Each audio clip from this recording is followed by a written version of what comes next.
শতকরা বার্ষিক কত টাকার সুদে ৬০,০০০ টাকা ৫ বছরের সুদ ৬,০০০ টাকা হবে। শতকরা মানে ১০০, বার্ষিক মানে ১ বছরে, ঠিক আছে?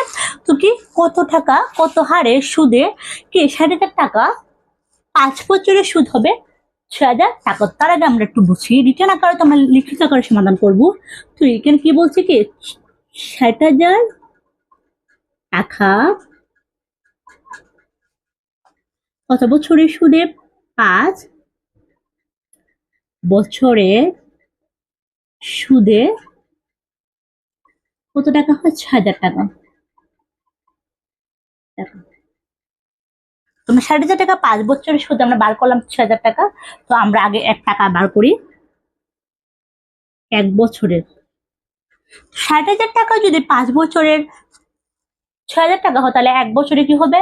১ বছর হবে কম, তো আমাদের ভাগ হবে। ওকে, তো ৬০,০০০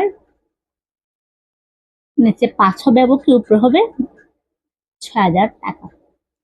এখন বলছে শতকরা বার্ষিক। শতকরা বার্ষিক মানে ১০০ টাকায়। ওকে, শতকরা বার্ষিক মানে ১০০ টাকায়।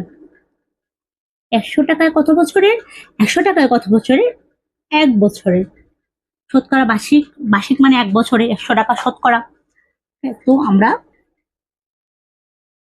৬০,০০০ গুণ ৫ ৬,০০০ গুণ ১০০। তো আমরা কি বার করলাম? ১০০ টাকা কি ১ বছরের। প্রথমে আমরা বার করছি কি ৬০,০০০ টাকা ৫ বছরের এবং কি ১ টাকা বার করছি এবং ১০০ টাকা। ওকে, তো আমরা এই শূন্য এটায় এটায় এটায় এটায় এটায় এটায় ৫ দুগুণে ১০ এবং এই ৬ কাটা, তাহলে হবে কি ২ টাকা। তো ১০০ টাকায় ১ বছরের কি হবে? সুদ হবে ২ টাকা। সবাইকে ধন্যবাদ, এবং যারা এই প্রশ্নটা না বুঝছেন তারা কমেন্ট করবে এবং আমি প্রত্যেকটা অঙ্ক সুবিধাভাবে বুঝিয়ে দেবো। ওকে, সবাইকে ধন্যবাদ।